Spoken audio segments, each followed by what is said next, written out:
360 plus the circle, which stands for the 6 or the 9. Remember the circle around it. 360 degrees, 3 plus 6 plus 0 is 9. 9 is the 6 upside down. So you can have that pagan symbol on many of the altars, and it stands for 666. That's what it stands for, whether we like it or not. You have the staff and the mitre and the unicorn. Now, let's get a little bit closer and find out whether the Pope literally represents the ancient deities. Here you have the eagle god with a pine cone. That was the symbol of fertility.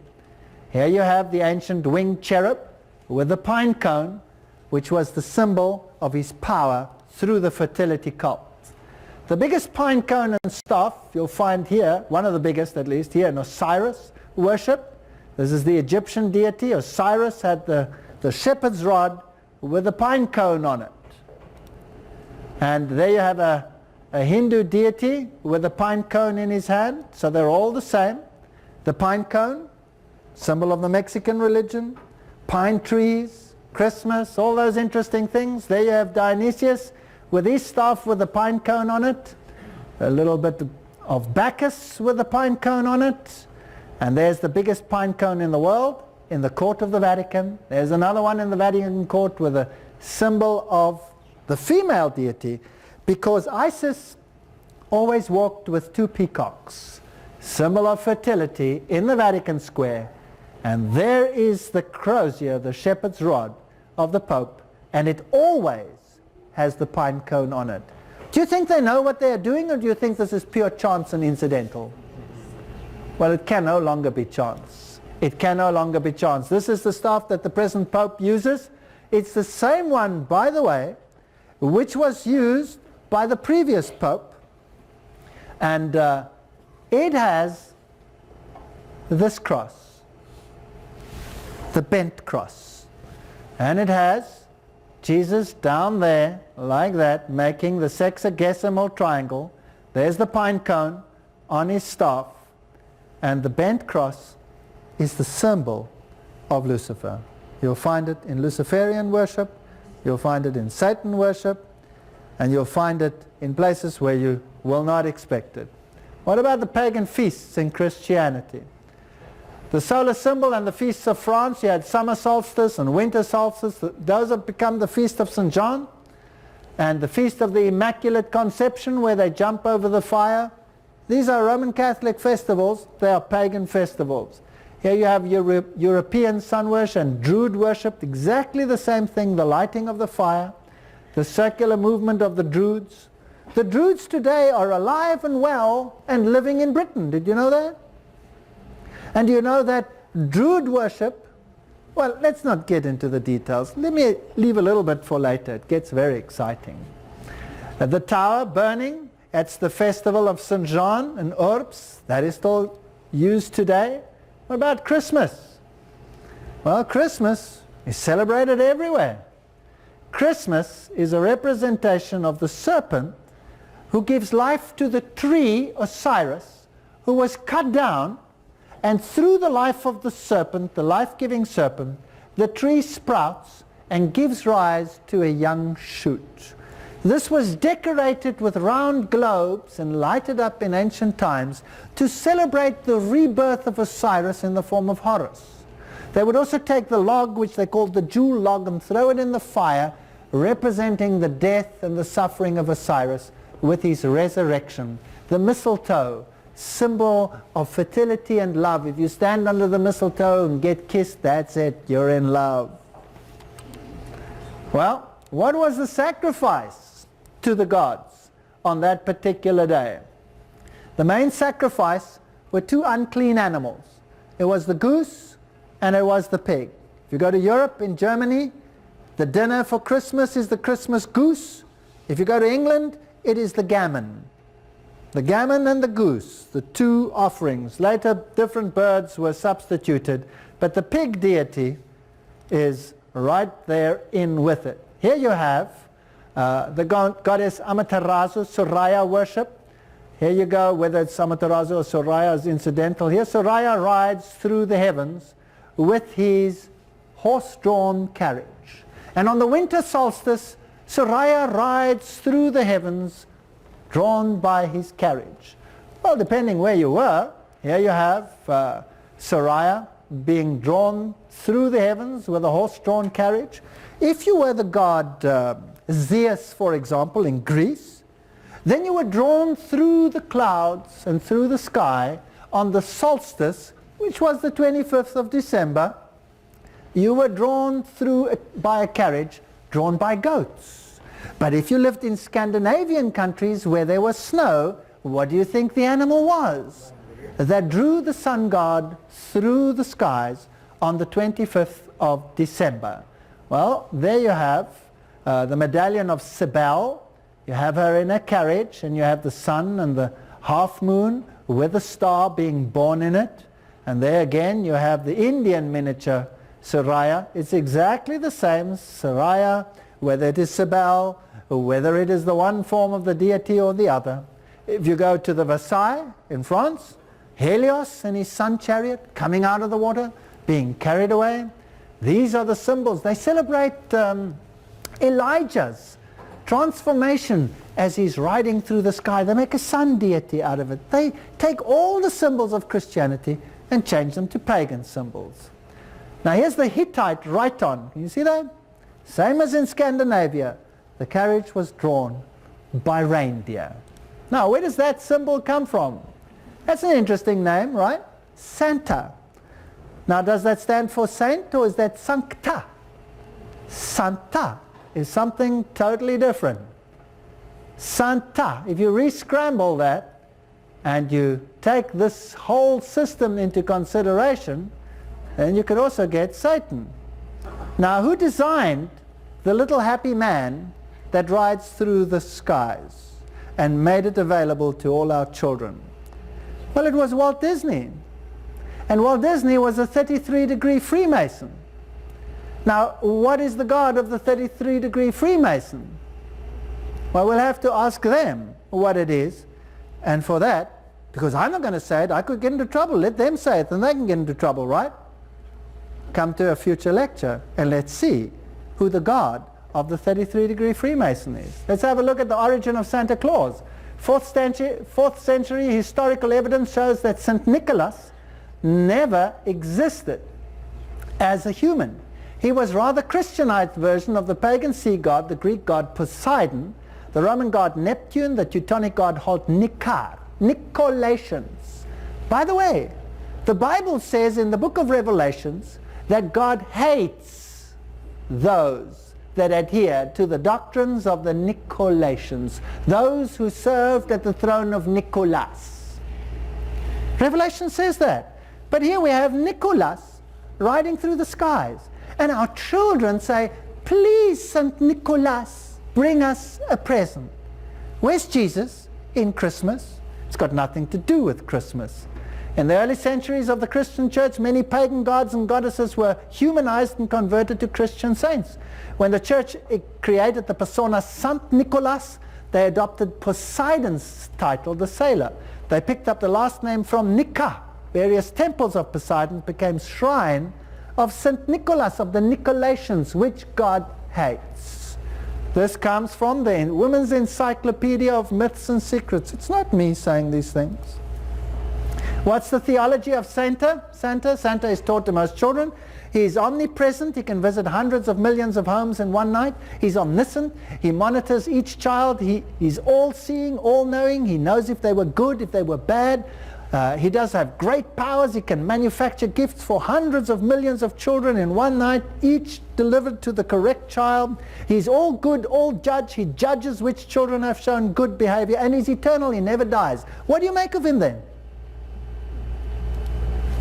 Well, ecclesiastical history of Socrates it attributes the introduction of the festival of Easter into the church to the perpetuation of an old usage, just as many other customs. This is Encyclopedia Britannica.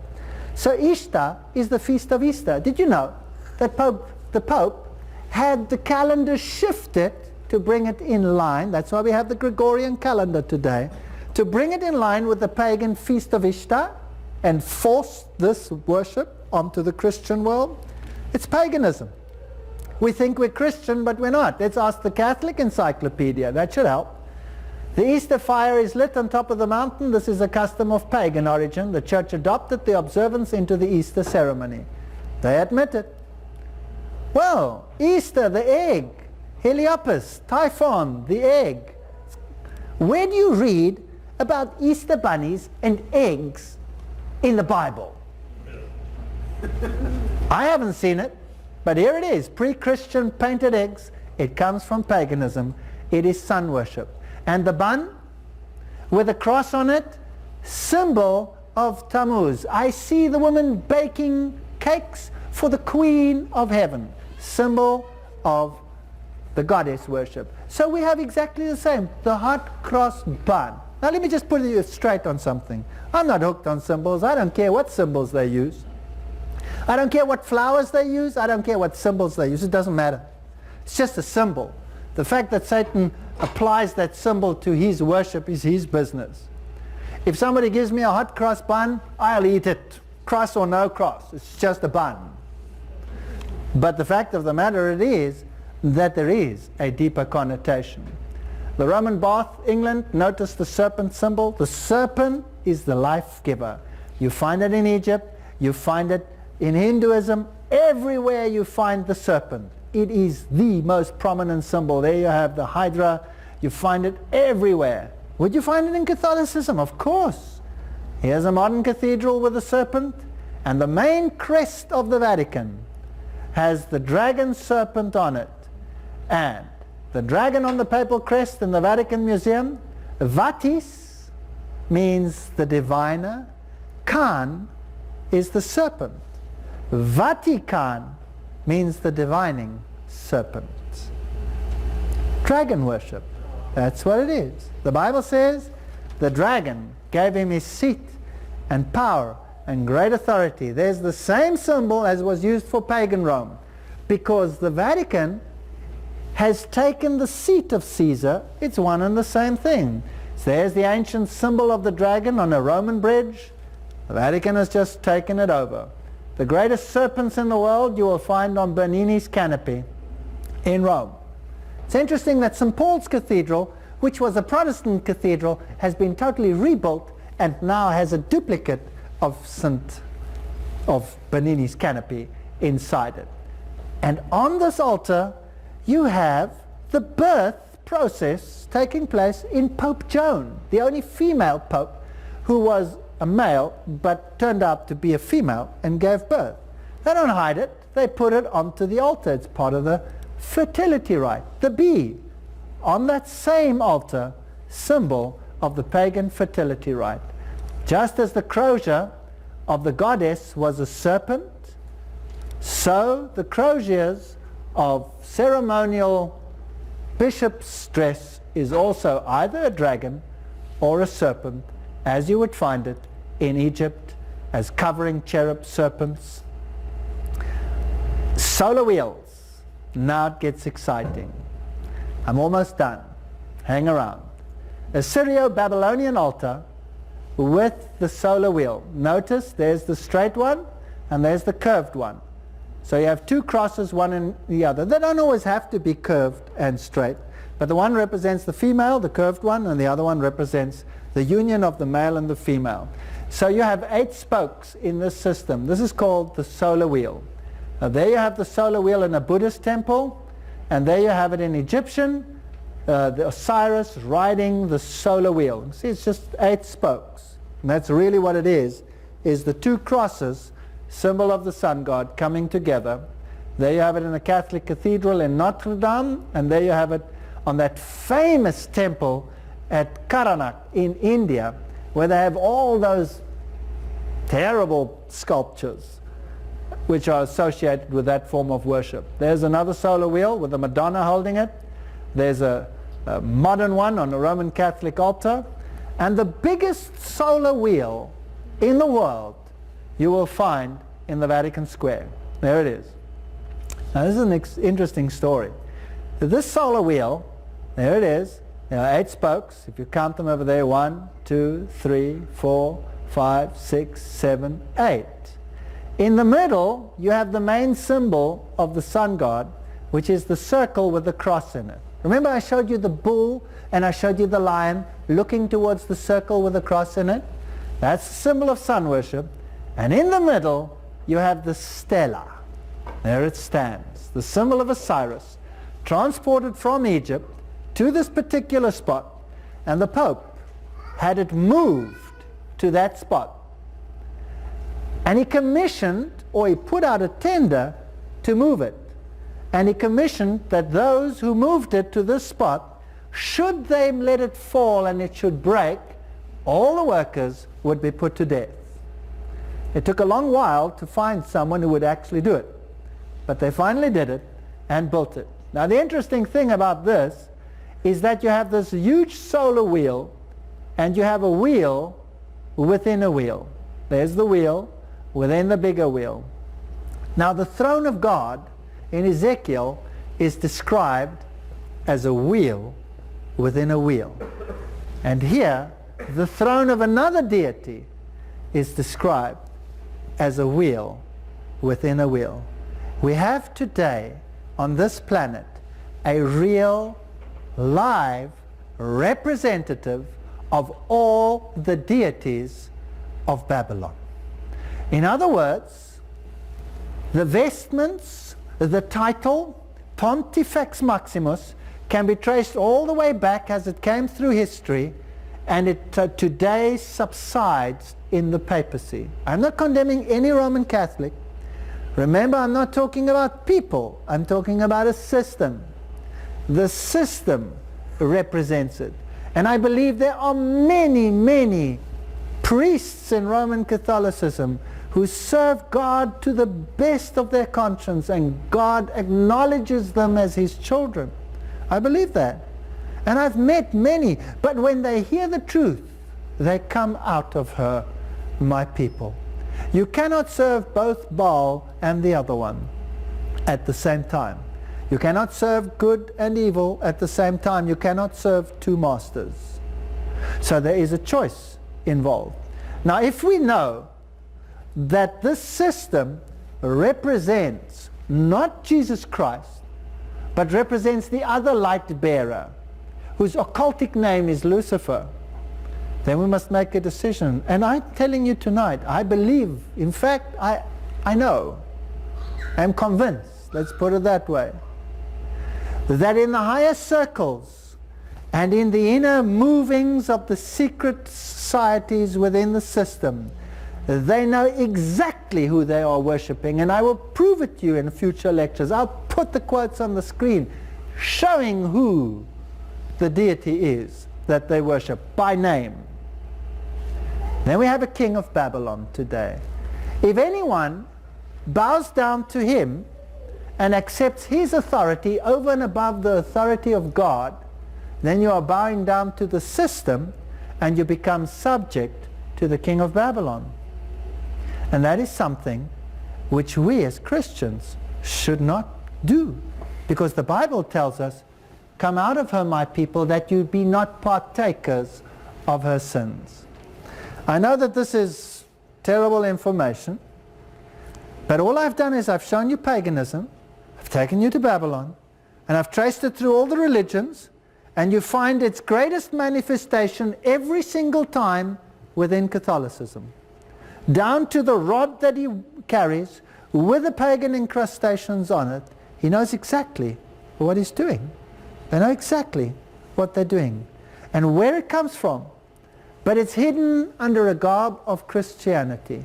And when you do that, you call it deception.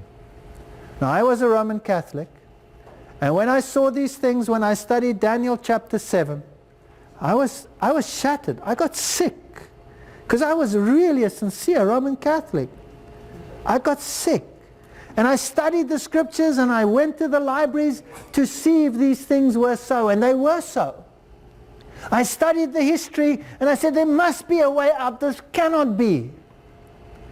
And it was so. And in the end, I had no choice. And the more I looked, the more I studied, the more I saw that I was being duped into believing in another God.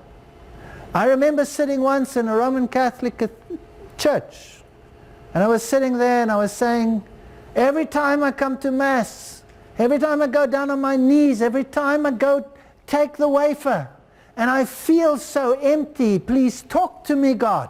Do you exist? And I sat in that church and I said, God, if you exist, please reveal yourself to me and show me that you exist, because I cannot understand the ritual anymore. I cannot have a relationship of ritual. I need a relationship of the heart. Tell me whether you exist. It was the most dangerous question I ever asked, because it led me to the Bible, and it led me to show you what I show you tonight. I don't condemn any Roman Catholic. I was one myself. My whole family is Roman Catholic, and I love my family. And I don't want them to be lost. I don't want anyone to be lost. I'm not condemning, I'm revealing. Choose thee this day whom you will serve. Thank you. And come again to the next lectures. Please don't miss them. Thanks for coming.